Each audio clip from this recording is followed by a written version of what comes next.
Hello boys and girls, it's Dr. T and we're coming live to you from New Era College in Block 8 Gaborone. We're going to be showcasing some of the latest technologies in our virtual and tinkering labs. Before we get started, let's go and find out what the aims and objectives of this initiatives are.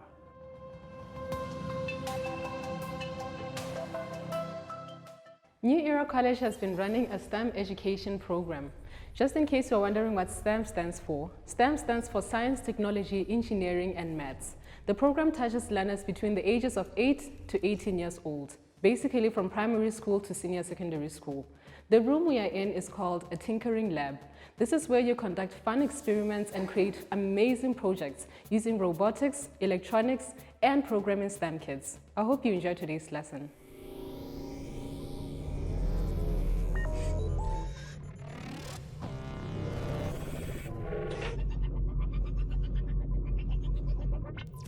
Welcome to our first tutorial of STEM kits. Today we are going to talk about the components that are available in our electronic kit, and then we'll be talking about breadboard.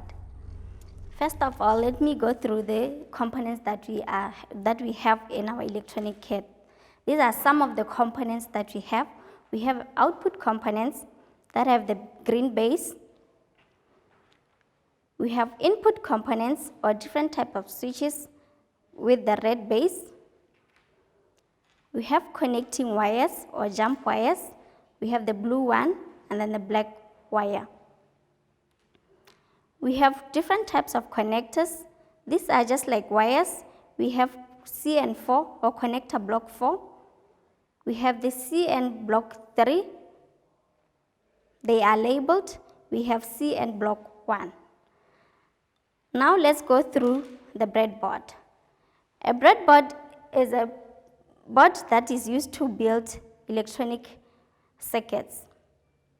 A breadboard is labeled from A to J and 1 up to 64. So this side and this side, they are the same. It's just a reflection of this side. So to connect your components, there is a gap in between here. You need to count 1, 2, 3, 4, 5, and then there is a gap in between. These lines are called power rails, and these ones are component rails. So let's connect our CN block 1. You count 1, 2, 3, 4, 5. This is where you put your CN1. So current will flow from this point up to this point. For current to flow to this point, we need a CN block 4. It has polarity, positive and negative. The outer part is the positive and the inner part is the negative.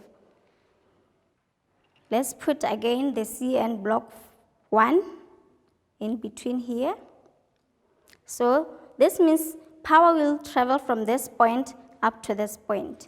To check if indeed there is power in our breadboard, we need the power supply unit, which has polarity. Remember that I said positive is in the outer side and negative is in the inner side. So this is how you put it. And then we need a power indicator just to indicate that indeed we have power.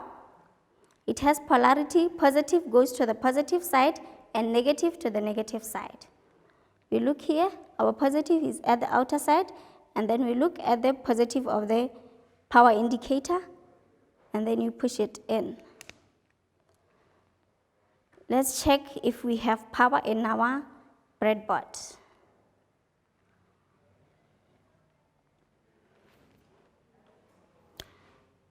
Our LED has light, it's glowing. It shows that we have power. Let's see if we have power all around our power rails. Take this, put it this side. It's glowing. You take it to the other side. Positive to the positive and negative to the negative is glowing.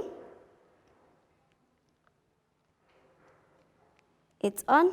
So it means our breadboard has power all around the power rails.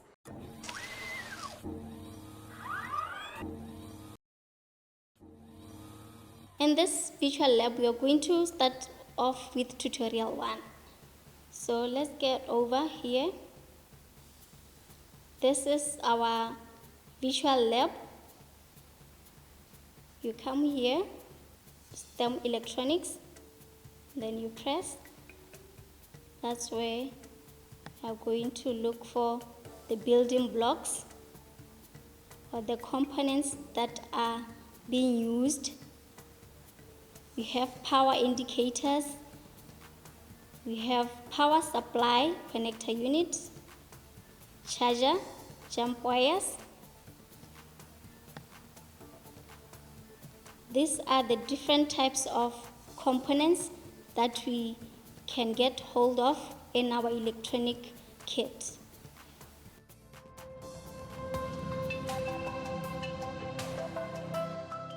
So let's take a recap of what we did today. We talked about the input components with a green base. We talked about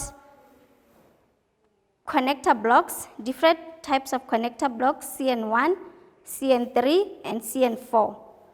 We have the input components with the red base. There are different types, push button switch or slide switch. We talked about the breadboard, which has power rails and component rails. So power is traveling along the power rails, and this is where you connect your components. If your power indicator is on along the power rails, it shows that you have power available in your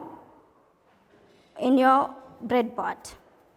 Thank you for today. Let's cross over to Dr. T.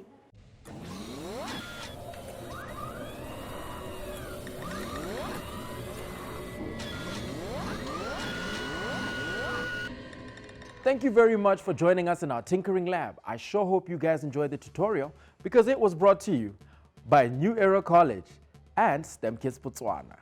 Now, we're not going to leave you just empty-handed. We got 2 STEM kits up for grabs if you can answer the following questions correctly. What does STEM stand for? It's pretty simple to enter. Like our Facebook page, STEM Kits Botswana, enter your correct answer in our inbox and stand a chance to win these exciting prizes.